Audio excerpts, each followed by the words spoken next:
CEO of the Center for New American Security. Thanks everybody for being here, and thanks for bearing with us. You can deal with many things, but not the vicissitudes of air traffic. So they said burnt rubber smell on the plane. That's not a good. Which I thought is probably not good to push past. No. Well, thanks for being here. We are, of course, here with Adam Boehler, who is the special envoy for hostage response. And we're going to have a conversation here about his work, some of the efforts that have already taken place for the successful release of hostages in various countries, some of the things that are still in progress, and some of the lessons along the way. I think to say that he's got a critical role would be putting it mildly, given the centrality of some of the hostage issues in our foreign policy more generally. I saw the president posted to social media just, I guess, an hour or so ago about the hostages in Gaza, and said that he had seen that they had been moved above ground, and was talking about that. So very much a live set of issues in Gaza, of course, but other places as well. Just a reminder before we begin, we'll have a Q&A portion of the event. So if you're watching online, you can enter questions in the chat box. That's at cnas.org/live. Or on Twitter using the hashtag CNAS2025. And after we have a discussion here, we'll have questions from both our audience here and online via this little iPad mechanism we've got here. So Adam, welcome. Thank you. Great to have you here. Thanks for being here. And maybe we could just start. Maybe you could give us a little bit of an update to the degree you can on the situation in Gaza with the hostages overall, the work that you've been doing there, and kind of a status report on the negotiations. One, I'll say one of the reasons that I joined President Trump in this administration is because of his commitment to return all American hostages as well as those in Gaza. October 7th was a really difficult day for a lot of people, including me, and I had a lot of hope for the first time when the president was elected, and I think he's ready to make the tough decisions that are necessary. So one, I'll preamble there. I spoke with some of the Israelis late last night about a different topic. I have a number of folks that work hostage-wise that are Israeli, and stressful time, but they think the president and we're doing the right thing. I don't think this region responds to weakness, it responds to strength. And the president has decided that it's not acceptable to hold hostages anymore. And the United States has a lot of tools to use at its disposal, and so does Israel. And we've decided it's not acceptable. And the president has communicated that directly via his Truth Social account to Hamas. And at some point, that's their decision, if they know the consequences. Anything you want to elaborate on the consequences, or should we leave that one TBD? I think when you sit down and you discuss with anybody, the question is, what do they want? So if I'm discussing something, so my job, obviously, as you may know, is meeting with bad people, bad guys. I say bad, in the context of usually people that take hostages are not the best people in the world. So that's what I specialize in. And so the question is, what do they want? And then what do we want? And is there any possibility to give them what they want? Or not? Because if not, that's better to know too. So there's positive consequences and negative consequences. And if both are not used effectively, when both are used effectively, it creates more leverage. So Hamas, where are they? I think they want some element of survival. Now that could be individual survival. That also could be the movement's survival. What is the movement's survival? It's extremism. So they would like that. What are they willing to do? I think as it's come up, and it's interesting, as Israel has moved closer to saying, post-Iran, that this should end, Hamas has moved further away in their demands, which is a traditional story. And I believe the United States' role is to make it clear that them moving further away is not in their interest. And I believe that's what the President of the United States is doing. Let me ask you a broader question about your approach to these things, and maybe Hamas or some of the others with whom you've had talks, the Taliban, others might be examples here. So you sat down with Hamas to talk. I mean, what is the experience of doing that like, given what has happened? And how do you approach those kinds of talks or negotiations with people that are quite obviously adversaries of the United States? The way I think about it is I have a job, and I go to work, and I do my job. And my job is clear.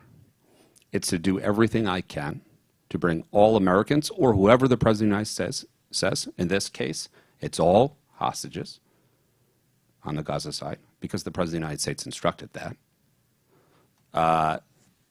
to bring them all home, and then to work to make sure they're never taken again.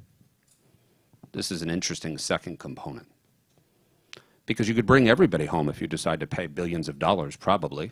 In my opinion, it's like when people congratulate you for buying a house. Well, if you have money, you buy a house. Congratulations. Selling the house is the harder thing, making money. So anyone with money, as we've seen in prior circumstances with billions of dollars going places, can get releases. The key is, how do you make sure people aren't taken, too? What are the deterrents for that? Why, and we can get into it, why has the President brought home now over 75, I think it might be 76, tally, Americans without giving up almost anyone? And why was it 75 now, and in the prior administration, same measure, it was a 1? Most people that go and do these things, let me tell you, it's not a all Americans want Americans home. If you're all American, I know you feel that. We all feel it. It's certainly not a political feeling, R or D, is it? We all want it.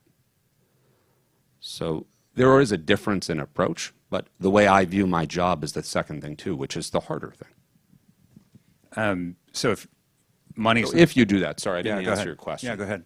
It was more background. So if you sit down with bad guys, and you know that's your job, then I have to think through, what are their incentives? Are there things that make sense in the context? And then if they don't, what are the negative things? And then, quite frankly, I'm relatively honest with them about that. What will happen in the negative? I'm not threatening, I'm just saying. What will happen in the positive? And if there's things they ask, what I need to bring back to people more senior, the President, others, for their guidance, who make those decisions. Sometimes I'm just a message carrier. I wanted to ask you about the recent case, Elizabeth Cirov, rather. She was held in Iraq for more than 2 years by Kataib Hezbollah. You said the U.S. didn't give anything in exchange for her release. Why did they do it? Why'd they give her up in that case? I can tell you what I think. So I'll give some background and I'll tell you what I think. And the quick answer is I think it relates to the executive order the President signed the Friday before they gave her up, because the timing seems to fit fairly well. So we had been negotiating and spending time on Cirov for a long time. A lot of people had, right? I mean, this is not, again, it wasn't. And the President had expressed interest. She's a citizen of Israel. Her sister, she went to Princeton. Her sister is an American citizen, advocated. So we had interest, and it's an ally of ours. So as we're looking to do this, there had been a lot of back and forth with Iraq, et cetera. And so what happened was I got a phone call from our embassy in Baghdad asking whether the United States would accept Elizabeth onto our soil. And it was from the embassy, and the Iraqis had asked them to call me, and then I had to check, I made sure, but of course, in that situation, we were going to take Elizabeth onto our soil, into our embassy. She was dropped off. Let me move to the executive order that happened the Friday before. The way that USG worked before the executive order was, in theory, we have a lot of tools that we can use as the United States. Sanctions, economic, we got a lot of tools. And the way it worked is if somebody holds Americans or allies, maybe we would use those tools. And by the way, if any of you worked in U.S. government, that's quite a process that can take quite a long time with a lot of opinions. So how do you switch that to proactive action? You reverse it. You say, actually, we're going to, unless we make an exception. And so Iraq, in holding an ally, would violate that. And so they took action. And so it actually doesn't always totally matter to me, quite frankly. I was just happy to have her on American soil and get her to our allies. So quite frankly, at some point, it's interesting one way or the other in terms of what goes forward. It also shows a model. Kataib Hezbollah responded. Iraq responded to the President of the United States.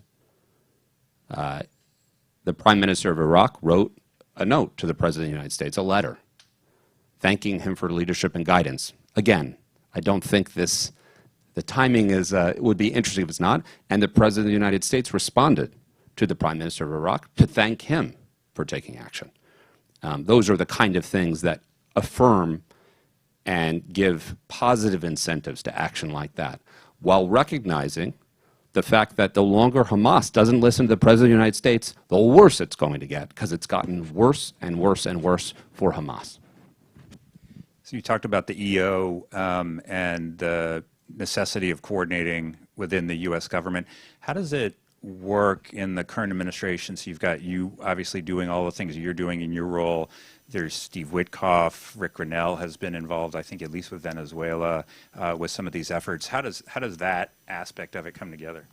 The way I think of it is, I think about what we do on the hostage side as a service, meaning it doesn't have to be me that picks up people. Quite frankly, what leverage is there in that? I'm just happy to get people home. I have a particular goal, which is exactly those two, which is get everyone home. And if Steve Witkoff, if Rick Grenell, if anyone can bring an American home, you want to go get an American, bring them home, I'm real happy about that. It doesn't have to be me. I'll get leverage from you, Richard. So from my perspective, I'm a service. So what does the service provide? Sometimes it's me, if need be. Sometimes the service is we have social workers that take care of people, so when the hostage comes out, because people are scarred right away, we can escort the families. We have a center in Texas that we bring them to rehabilitate all after this, because people, so sometimes it's our wonderful staff, like our social workers and our family team that take care of people that are there. They always get that, but I don't need to provide all. I just want to make sure people are home. And so the other way I think of it is like, if I'm horizontal, you have people that are vertical specialists in their country. So I'm there. If we're in Israel, if Steve wants to do something, I'm there to support him. I'm there to support anybody to bring those hostages home. My main person I report to is the President of the United States. I report through Marco Rubio, but I will do anything for anyone USG to get Americans home. And I believe you were in Kabul over the weekend. So the fact that you're sitting here, I guess we can see why we were talking about the vicissitudes of air travel. You've logged a few miles over the past few days. But reportedly had meetings with Foreign Minister Mitaki and Mullah Baradar. The Taliban readout suggested that it was kind of a conversation talking, they didn't, I don't think they said normalization, but they talked about, economic cooperation, bilateral relations, things like that. The other one said to really focus on prisoner releases. Can you give us a sense of kind of what was on the agenda for that meeting and how things went? I mean, the main thing I would say is the Taliban shouldn't get ahead of themselves, which is, to be very specific, the Taliban hold Americans right now. So nothing's going to fucking happen until they release them all. I'll just tell you that. They're getting way ahead of themselves. The other thing is they're going to need to really look at, we have equipment there, we have an airfield we had. So there are very concrete steps that I was very clear on to the Taliban if they want to talk anymore. But holding Americans is a liability. So they shouldn't get too far ahead of themselves. They want to turn over the Americans, I'm all ears. That's a quote there with the language, too. So sorry about that. I get a little emotional on those things, but it's a liability. Actually, though, but let me ask you about the emotional side. I mean, foreign policy is often made at a distance, or it's made by people just talking to each other. And, this is always one of the issues in the foreign policy world because the effects of those policies tend to happen somewhere often far away to other people. I mean, yours is a visceral job. You meet these families, you talk to the people who at least are one step removed from holding these hostages. You go through sort of the whole process. I mean, this must be pretty different than running the Development Finance Corporation, for example, which is what you did in the first Trump administration. So, I mean, how do you and how does your team deal with the kind of emotional side of all of this? So, early on, to me, it was obvious that this was a part of the job. And by the way, there's like there's a club of us, right? Because it's hard. Roger and Robert and yeah. So we talk about it. Roger told me we talk about it. How it Karsten's weighs. predecessor. Yeah. I mean, Roger did it for 6 years. I mean, think about regular government, but like the emotional toll. I know. In Israel, I have like talking what they do for the families. So I'll give you, on the negative side, your job is to listen to everything. And you don't always want to because it's horrible. I'm Jewish, and every time you go to the Holocaust Museum, I'm on the board there. Do I always need to see the stories of horror? It's painful. And after a few, it's really painful. But it's my job. So it is the worst things to feel. And the feeling of being powerless or helpless to help people is one of the worst human feelings. So it feels horrible. And I'm not an emotional guy, but early on, well,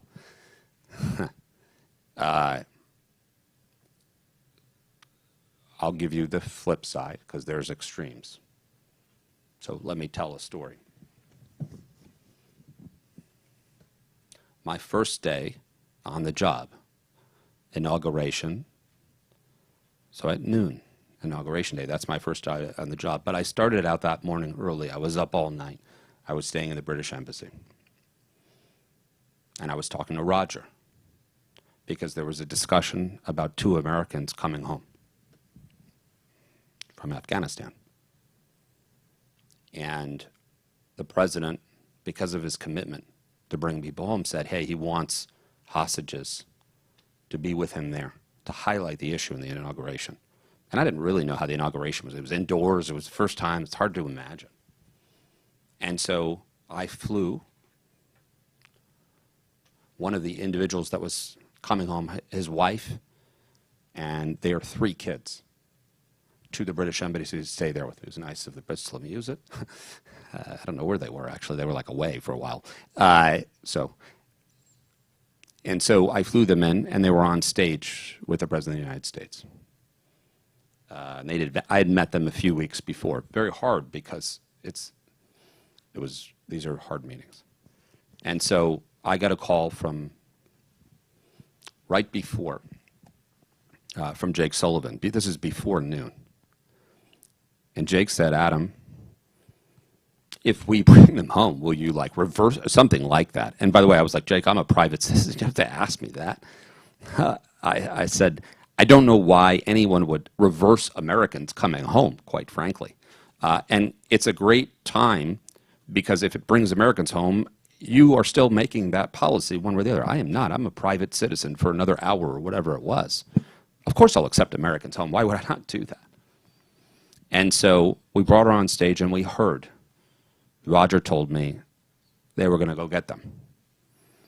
And late that night, back in the embassy, I got a call. Roger told me he would do it. And as soon as they passed from Afghan airspace out, and they were American hands, I got a phone call from the people on the plane. And me, and I don't know if Jacob's here. Yep, my special assistant Jacob.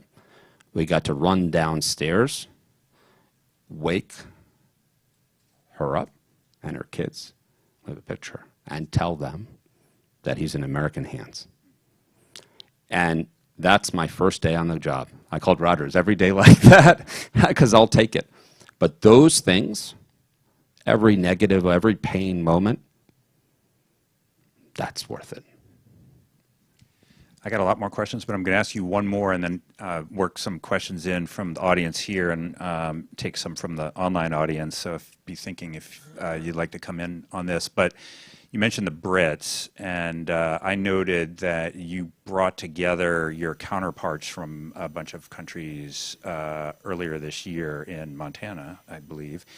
So one, was that the first time that this had happened? And I assume that there's, a good deal of commonality and approach, but there must be some differences as well. I mean, some countries pay ransoms, and the United States and others do not, and so forth. So where did you see the possibilities of collaboration and coordination? Where did you see the cleavages, even with some of our friends and allies? Actually, it wasn't the first time Roger introduced me to the group. Oh, is that right? Yeah, I don't know if they hadn't gotten together in the U.S. Sometimes I'm not sure if there is like a little chat group that Roger had when we were together, because again, we support each other, right? Because everybody has these. So they had, not everybody, but a number of them, I think, had met. I'm not 100% sure, but there was somewhat of a group. But what we decided is, if we get together, since we all have somewhat similar aims, and we see a lot of situations, like our work that day released a British citizen too, which was crazy because we're in the British Embassy with the ambassador, and I got to announce there, and that happens. And so why not ask for others too? Sometimes you can get at the same time. Why wouldn't I? They're allies. And that, we started talking about this idea of shifting in the EO to being more aggressive from that perspective to get our people home. Now, we are leaning in more than some in that because it creates risk. But what I hope in the EO, and we just signed it, is that other countries will follow. In fact, I just spoke with Israel about it. And I hope other allies will lean in with us, because we're allowed in that EO to support allies too, to lean in and say, listen, it is unacceptable to have hostages. If I'm Britain, if I'm France, that is not an acceptable thing, and automatically it will trigger a lot of things, because that will stop people from doing it in the first place, and maybe they would get their citizens help home too, and if we do it in United, it's stronger. Now, we make American policy, not their policy. But if they'd love to join us, it certainly doesn't hurt at all.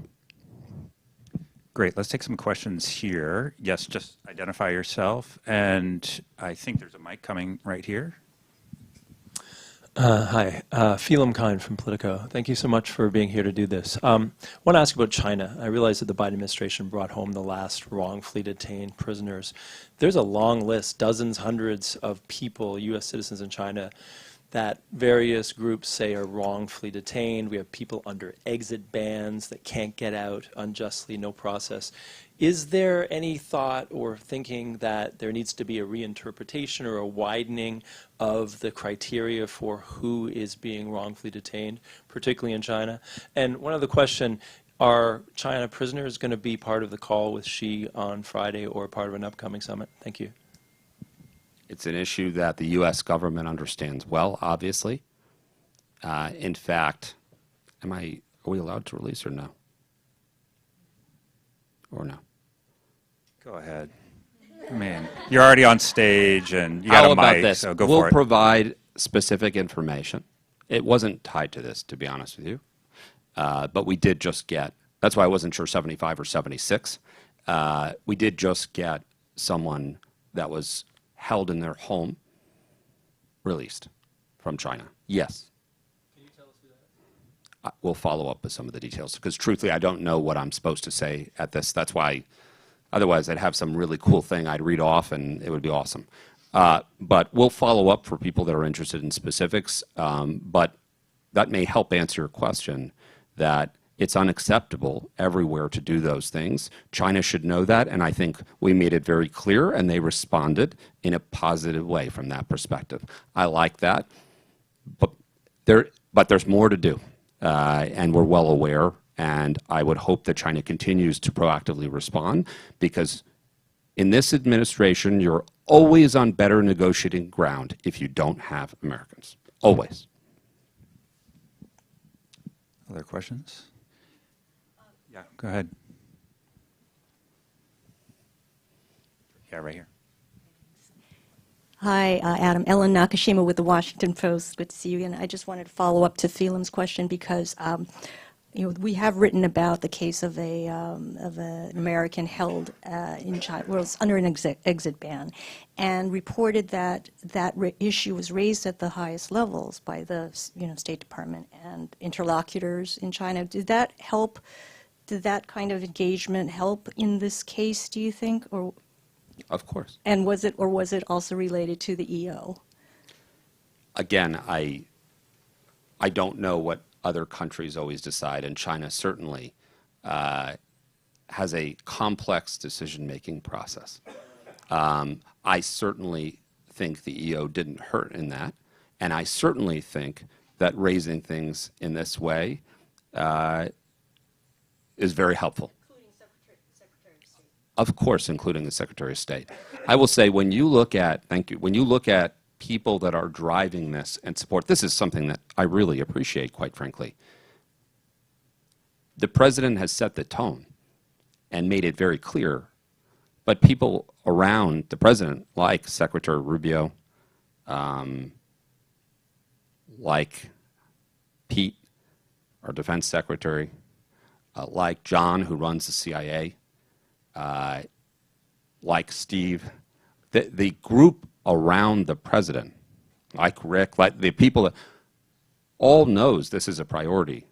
And so those things, when things are raised at a senior level, at an ambassador level, at a Rubio level, it does make a difference. Of course it does, because what they're really doing is they're explaining, for this EO, let's say, they're explaining that U.S. policy has changed and that it is a huge negative to hold Americans, and that is best explained directly. There's an online question here for you. What role does public attention and media coverage play in your negotiations? Is it helpful or does it complicate your work? It's very dependent on the situation. And so I think Americans would be shocked if they knew how many Americans are held. I mean, look, we've gotten out 75, maybe 76, whatever the... If I came up here and I told you right now that there were those people there, I don't think the United States or Americans understand that. I think they would be shocked that Americans are held. So I think media attention to that is very helpful. I think media attention to big issues is important. So for instance, when I talk about the executive order, I want all countries to understand this change of policy. I want them to because they should return all Americans. It's actually not that complicated. Specific cases, it depends. the one other thing I will say is I would never ask a family not to advocate on behalf of a relative, because I would do the same thing. And what does your caseload look like now? We have a number of other hotspot countries. It's always evolving too. I have another number of areas that are important. Obviously, if I'm in Afghanistan and thinking about the Americans held there, that's very important. I think it's known that Russia holds Americans, which is a real problem. Again, in terms of complicating negotiations, I would say to Putin, you're on stronger ground without the Americans. They're not leverage. They're liabilities if you hold Americans. It's not leverage, it's a liability. Let them go, and things will improve. So there's a few other countries that don't understand their liabilities yet, and we'll help them understand their liabilities if that's the case. Other questions? Here's another one. This is a good big think question for you. What misconceptions do people have about how hostage negotiations actually work? So you walk in, you throw a chair against the wall. Yeah, that. And Yeah, you like say, that it's look, theater or something like that. Daddy's here. Yeah, yeah. Like yeah, probably that. I'm like, I mean, look, if it's not that I don't lose my temper, by the way. Here's what I think. You have to be authentic on these things, in everything you do in life. And so, but it is relatively simple, which is, what do I want? What do they want? Is there a possibility? How do I align the incentives? And what I will tell you is if I'm really upset, I might get really upset, but not theater upset. I mean, it's silly. You can't plan that. If it's real, then let it be real. So I get upset sometimes, of course.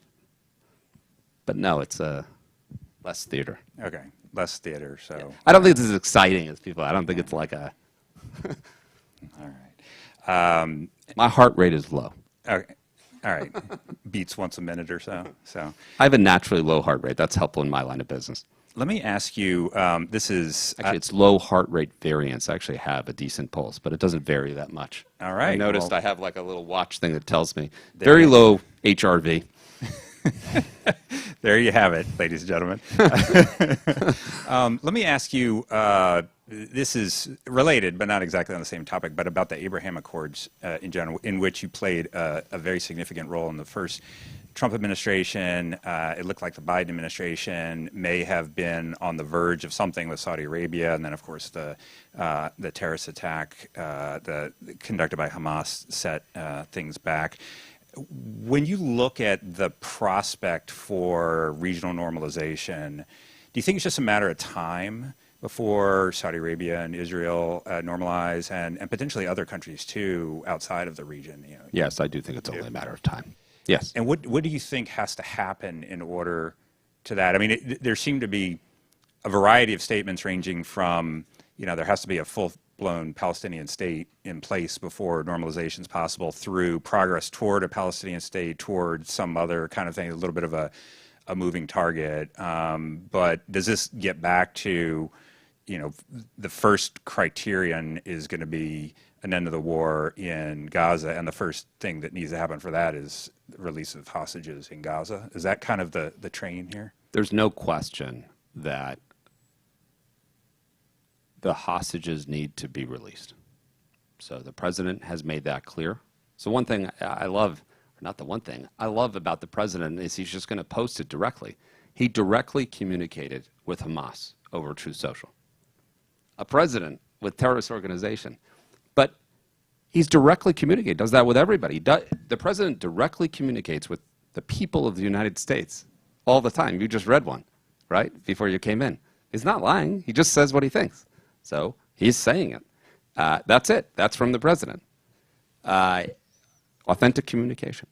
And so the president has made it clear that all hostages must be released. It's definitely what needs to happen now.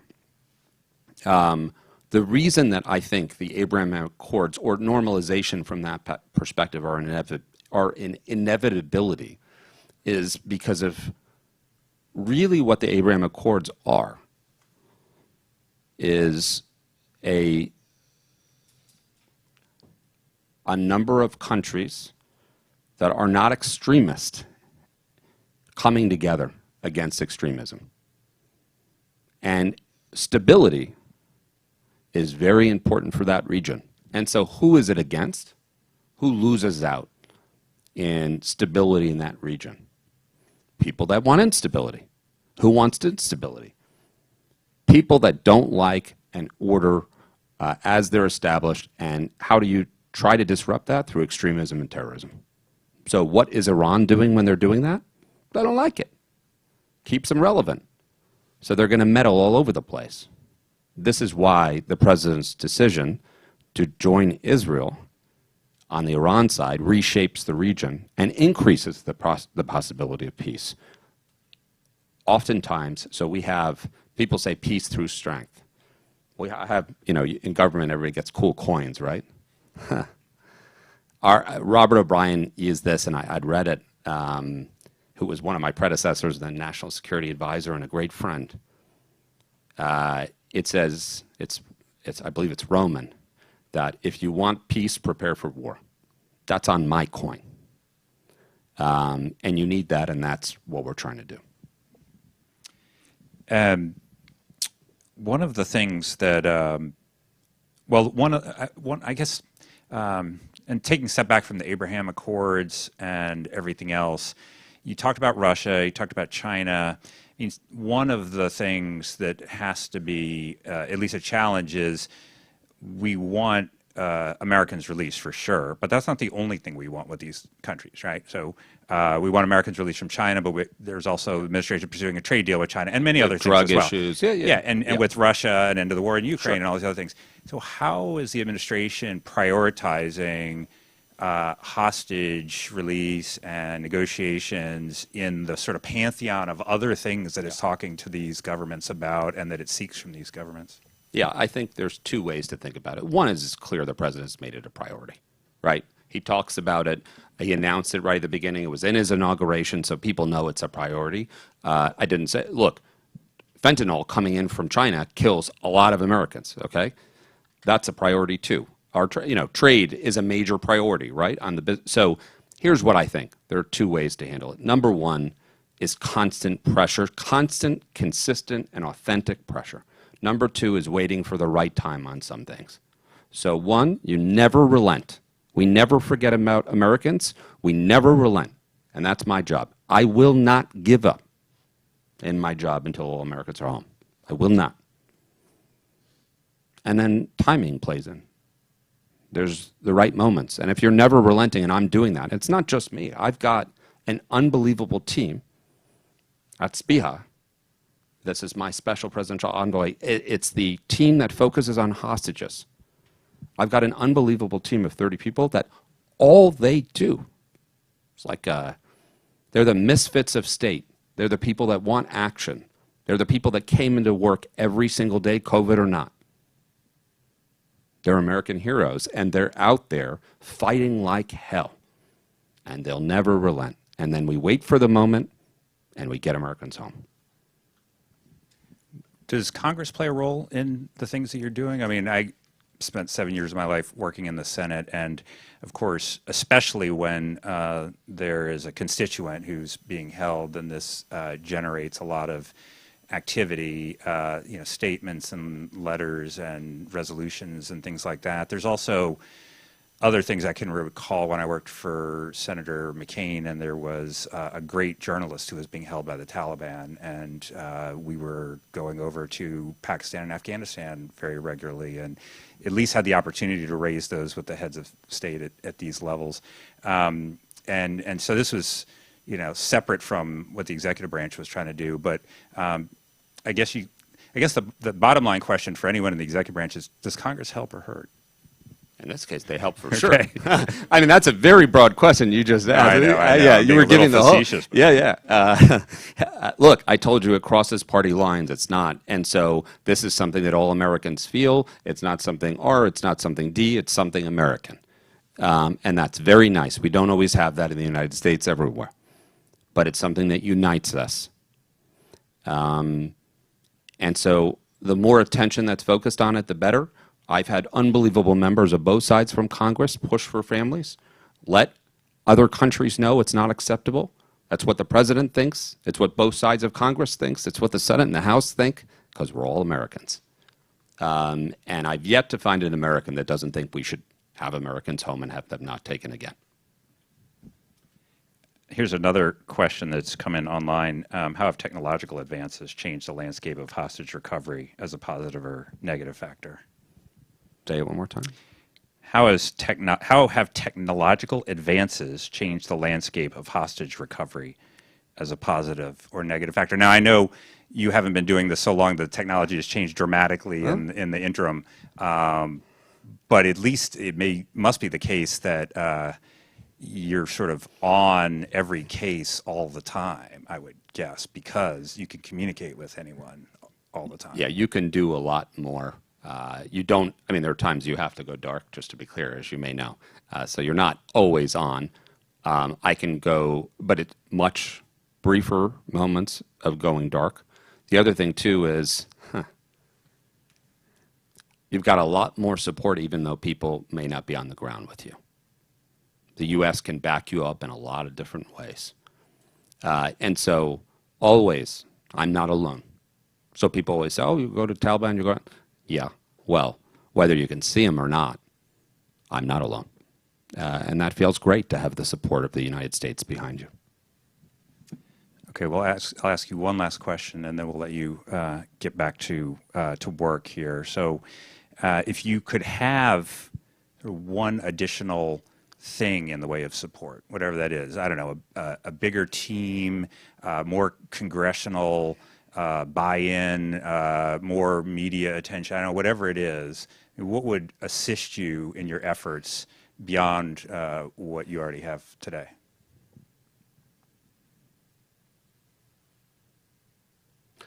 Two things, probably.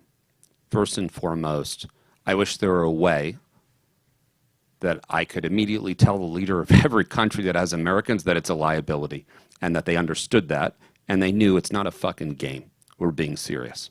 And there are negative consequences and possibly some positive ones. So they should listen to the President of the United States when he says it. It's not a game. And we'll prove it over actions either way.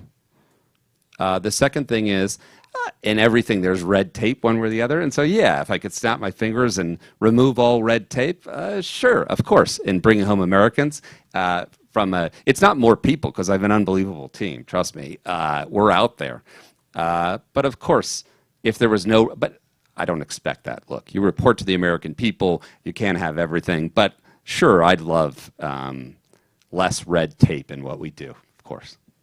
Great. Adam Boehler is the Special Envoy for Hostage Response. Please join me in thanking him for speaking with us today. Thank you very much, Adam. It's great to have you here. Thank you. And thank you all for joining us.